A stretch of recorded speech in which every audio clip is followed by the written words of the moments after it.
This is San Lorenzo neighborhood.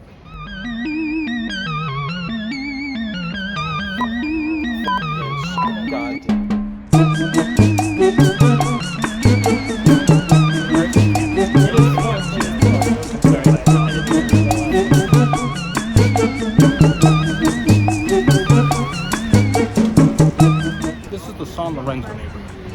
It's a neighborhood of Rome.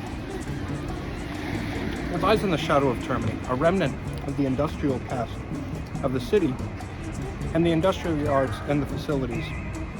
In World War II, it was the only neighborhood to be specifically targeted to damage the logistical network of wartime Italy.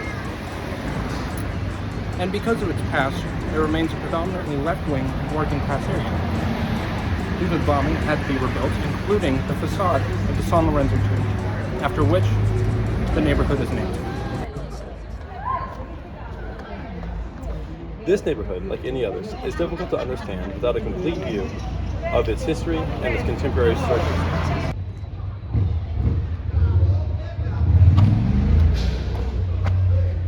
This neighborhood, like many others, is difficult to understand. This neighborhood, like many others, is difficult.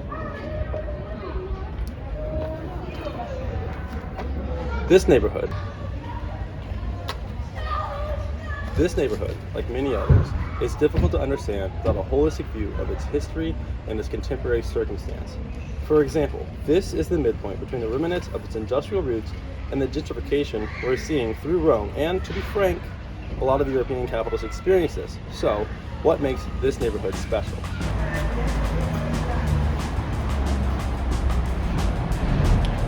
Architecturally speaking, this is a very important sort of living situation. These courtyard scheme apartments occupy much of the area between the university and the rest of the neighborhood.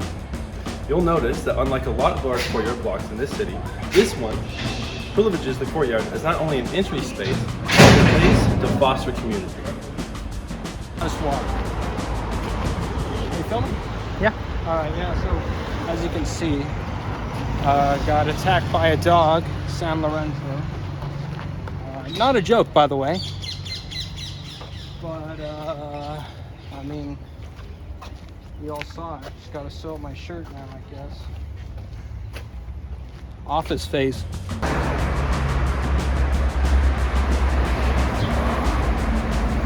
So we were going to go on campus, but we got attacked by a dog. So over there on the university campus, we see a totally different side of San Lorenzo. Not in the sense that it's touristy, but rather the trajectory that we see is that was caused by its gentrification. This neighborhood contains nearly 10,000 people, squeezed between the cemetery and Termini. Its proximity to the railways is the bane of its existence, but also its greatest source of life.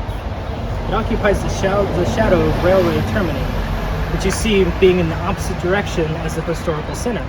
It is at once as undesirable to Termini to tourists as it is attractive to the citizens who live here. Not to disparage the disadvantage, of course. The railway was the first breath of life in this area's modern history, and since its creation as a hub of commerce and working class, it has always persisted as a left-wing bastion in a city that at times has been authoritarian, even in the 1930s when this specific campus was built. You can imagine the aggravated discourse among those struggling to cope with the sudden demand of housing and presence of students. It's almost as if